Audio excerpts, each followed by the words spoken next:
there's always a traditional salute of the Vatican hymn or anthem to celebrate the occasion. It's part of the festivity of it, and we hear they're playing already and coming out there all in full uniform. Well, it's special.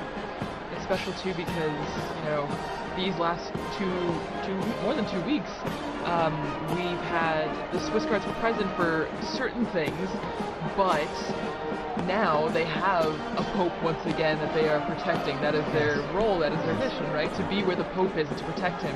And so this is extra special because now we see them coming out again to the piazza because we will have a Pope. Yes. I live with 21 other priests in a residence. All of us work in the Curia, and we've been sharing at breakfast how hard it is in the morning when we're celebrating Mass, and there's always a prayer in the canon of the Mass for the Pope. And we now have to skip over that, and it's like your tongue doesn't stop. So now we can pray once again for the Pope as well. Exactly. Well, our predecessor popes can pray for us as well. Exactly. Intercede in ways. That I'm sure. We hope and pray for sure. So again, the bands here will be coming in and playing the anthems, the hymns when the new Pope appears, just like the Urbi et Orbi on an Easter, Christmas, or solemn occasions. That's right. And so it's to be expected at this time, and we'll probably have another, it's at least a half hour before earliest the new Pope will appear from the second hour. But also during this time too, there will be prayer too, and certainly the new Pope will be praying, but also the cardinals will be praying with him too. And we will all be praying as well. Everyone in the square will be praying exactly. around the world. All of you watching and listening from home, will you join in prayer as well for this moment? And you can be sure even the new Pope hears all this in the background because it's a lot of strong sound that's coming up there and propagating up into the areas there, in the buildings and just outside the loggia there as well. You can hear that, know that, experience it. Right. The sounds of the streets, the sounds of the square. Well, and it must be a sign of, they must feel encouraged hearing the cheers, the music, because this is a big moment for anyone, and then to come out into the loggia and see thousands upon thousands of people. If public speaking is not your thing, that would be very intimidating. And so to hear the support of the band and the people clapping and cheering must be extra special for that person. Absolutely. A huge encouragement as well, apart from the weight of the office and accepting and realizing the challenge, the immense challenge that we'll be taking on and responsibility, but encouraged by what is the fanfare we're seeing and hearing in St. Peter's Square right now. And as I mentioned, the crowds are filtering in due to their security check before that, but the square is slowly filling up there with people coming in last minute to be here. Of course, they're lucky they have enough time because we have about almost 1 hour before the new Pope will appear. And so we see in the blue there the gendarmes, the Vatican gendarmes and the band they have there, and then of course the Swiss Guard in uniform there in position. So. Well, and just again behind the scenes, looking back behind all the process that's happening, I think is so interesting to think we're seeing the crowds waiting, cheering, trying to keep spirits up while they wait the hour or more until we know who the Pope is. And I think, as we're talking about, prayer is also a central part of this aspect as well. Before the Pope comes out, we see the first ceremony, the greeting, the Te Deum, where in the Sistine Chapel, after being dressed and saying yes, the Pope goes back to the Sistine Chapel and he takes a seat on a chair and a ceremony begins. And it's introduced with a greeting from the senior cardinal of the Order of Bishops, and then they read a passage from the Gospel, which, as we talked about with Liz and also Dr. O'Donnell, it grounds the mission of the Pope, the office of the Pope in the Gospel, in the message that Christ gave to Peter, feed my sheep, tend to my sheep. So I don't know, it's a really special moment, I think, when you look behind what's happening right now as we wait for the Pope. And speaking of the ground, just in the unbroken line of passing the authority and the responsibility of the papacy from Peter all the way on. And now, going on the ground there in the square, we have Sister Nina Kronic, who's from Croatia and is with us there in the square, and she works here at Vatican News and is going to share us tell us more about her own experience there in the square. Sister Nina, can you hear us?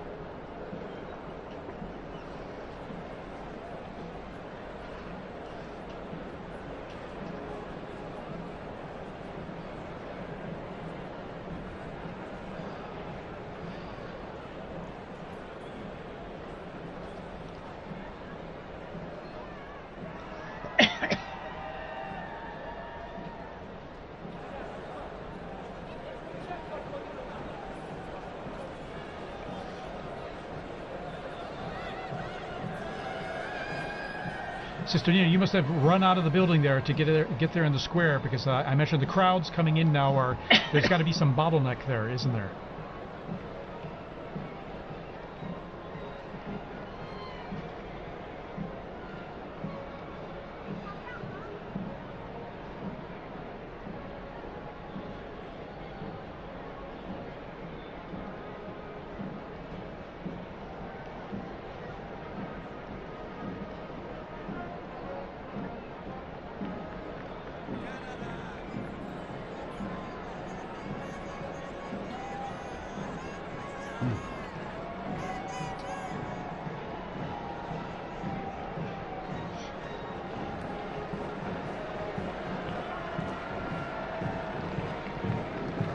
So it must feel like a big party almost, I imagine, in some ways, doesn't it? Now the Italians are coming in. And we can hear the bands there. We see the Italian Carabinieri band that's coming into the square as well. So I imagine it's adding to the festive atmosphere you're living there. Listen.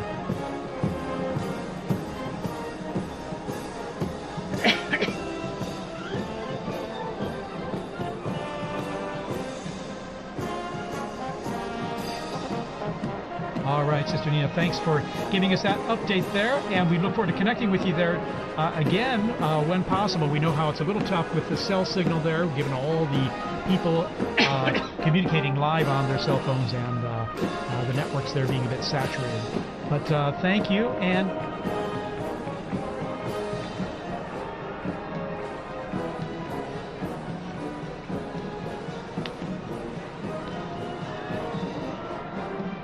wonderful.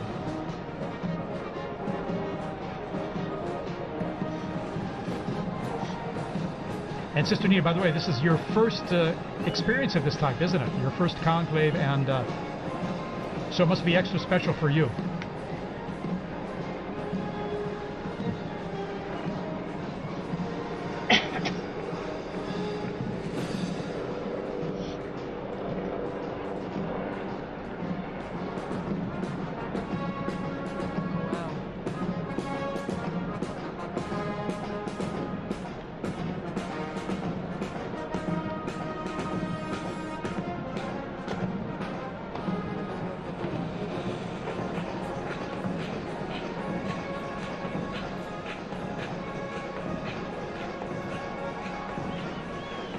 Wonderful. All righty, Sister Nina, thank you so much for sharing that with us, and we hope to touch base with you there shortly, okay? All right, in the meantime, good luck getting in the square there. All right. Well, and continuing, as we mentioned before, the atmosphere, but also what we're seeing. You see the bands, Father, as you mentioned, now the Italians as well, coming up the stairs that we often saw the Pope Mobile drive up for general audiences. And shortly, we're not sure exactly when, but when the Pope comes out, there's a formula that is said in Latin, and for many of us, we might not have studied Latin in school. I mean, my Latin is quite rusty, so I don't know if maybe, Father, you know a bit more about what it's going to be said, and for those who might not know, what is the formula? What is said? Well, it says the proto-deacon, and it's Cardinal Monberti is the proto-deacon right now, will come out and say, I have an announcement of great joy, and then he says, we have a Pope, Habemus, papam. I saw some signs there, and they didn't have the correct conjugation of papa, but that's okay. The fact is, the news is and it's almost universal language now in terms of communicating the fact that we now have a pope. And then after that, he announces the name. The name, yes, in Latin. And so I'll tell you a funny story of that too. A friend of mine was in the square when Paul VI was elected, and he was standing. He's from the U.S. He was a student at the North American College, and no, it was when John Paul II was elected, and he was standing next to an Italian woman, and they announced that the Pope was from Polonia, and this Italian woman crossed herself and said, "Grazie a Dio da Bologna." Da Bologna. That guy from Bologna. Yes. You didn't hear Polonia in Italian meaning Poland. Yes. Yeah, it's tricky. If you don't know Italian or Latin, it might be a bit confusing.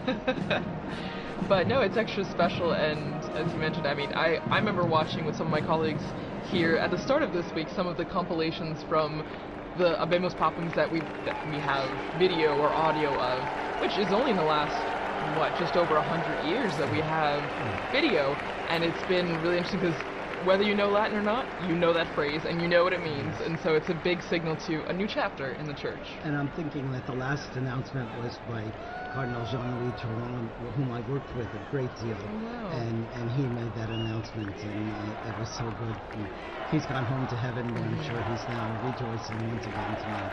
That's right. I remember him very well when he announced introduced Pope Francis, and I remember even hearing his name. I was wondering, who? And I looked it up very quickly because, as always, it's a surprise. Right. It's a surprise, and you don't know, because we have such a list of people, and as we've said throughout this entire Smoke Watch, that it's the Holy Spirit that guides the decision, and so we don't know till that moment. Here we see a formation of the Italian military bands, Yes. Wow. Guardia Finanza, Carabinieri, and then of course the gendarmes, the Vatican Gendarmerie, their own band, and then we have the Swiss Guards all in position there. We see usually at a point after the Pope appears, so there'll be a mutual salute of both national anthems Here's and hymns. the retired Papal preacher, and also then there's Cardinal Raniero Cantalamessa, looking at his phone there, we see. Technology. And then Capuchin Cardinal there. and also Cardinal Sean from Boston. Exactly. O'Malley. Sean O'Malley. So here we are. The bands are playing. The introduction here to the Vatican anthem. Oh no, the Italian anthem. Sorry. That's true. The hymns, the songs will be going on until we hear that famous line of Habemus papam, and we see the Pope come out on the balcony. So we're hearing notes from the Italian national anthem.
And we've just heard those, the Vatican hymn and then the Italian national anthem played. Mutual salute between the two groups of bands. And now the mutual salute and greeting of both. This is just like when we see at Easter and Yes, at and Christmas, the Urbi et Orbi. during the Urbi et Orbi, when the Pope, gives his blessing to the city and to the world. And before that, his Christmas or Easter message. So the bands are lined up there as we await the curtains to be pulled back there from the central loggia of St. Peter's Basilica there. And even though the Holy See is a separate country, it's important for Italy to be involved in this too, because he's also the Bishop of Rome. So it's his flock is in Rome as well. Actually, just now taking off my headphones to hear some of the ambient sound. You could hear kind of the craziness that's going on outside. You could hear helicopters, ambulances, fire trucks, everything. And so, I mean, even at the end of Via Conciliazione, where we are, you can hear the excitement and the festivities are happening outside. Monsignor, I think some of that chimney smoke has gotten to me, yes. There's a lot of pollen in the air. Yeah, so definitely. Allergy time. Yeah. As we head into summer, what a stunning view there. We have the sun just going down behind the facade of St. Peter's. It's always stunning, when it comes time to sunset there with the facade facing east, but then you're looking at the basilica and the sun going down behind it. It's always so beautiful. So beautiful, yeah. But everybody's eyes are on this. Yeah, everybody's looking up, waiting for the doors to open and then the white curtains to be pulled back. Well, and there's actually a story about what's happening right now. Again, the Room of Tears, the Pope, the new Pope getting dressed, and we know that there are 3 sizes of the white cassocks because you don't know who's going to be elected, but you have to be prepared.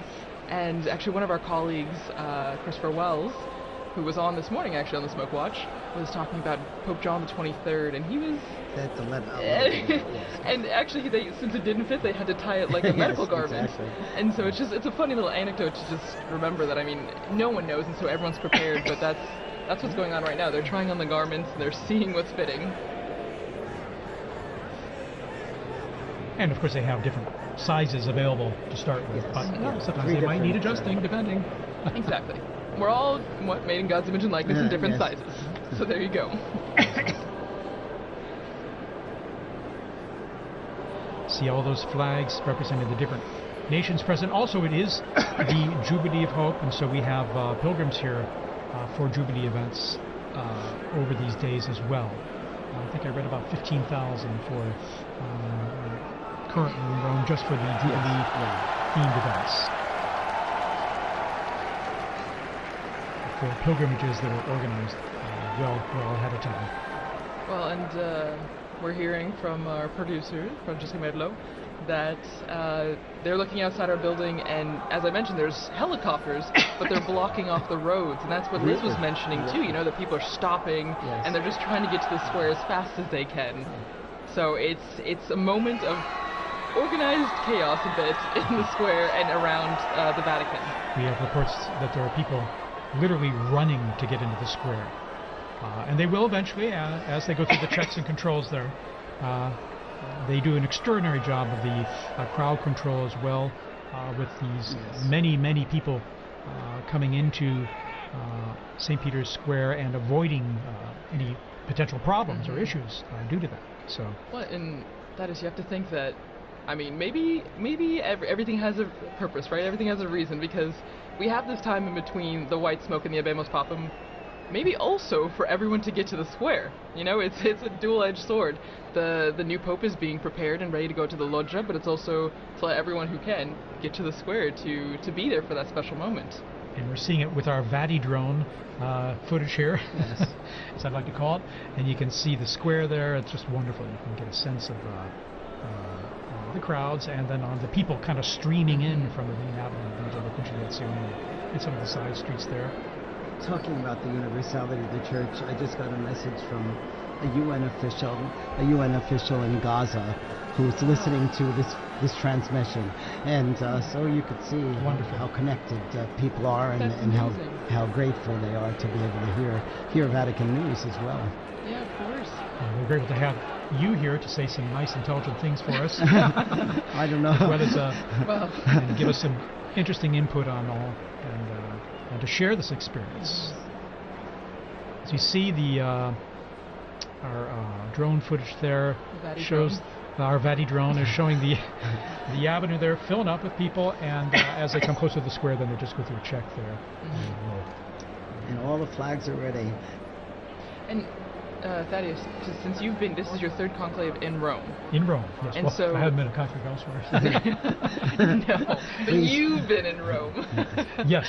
Oh, yeah. But have you ever had the opportunity, because I know working here, we're always pretty much in here, but have you ever had the chance to run out to the square or see the excitement? For Pope Benedict, I was up there on the colonnade there. If you're looking here on the footage here, you can see here on the left side there on that colonnade there where the statues are, on top of the Charlemagne wing of the colonnade. I was up there and able to just view from that position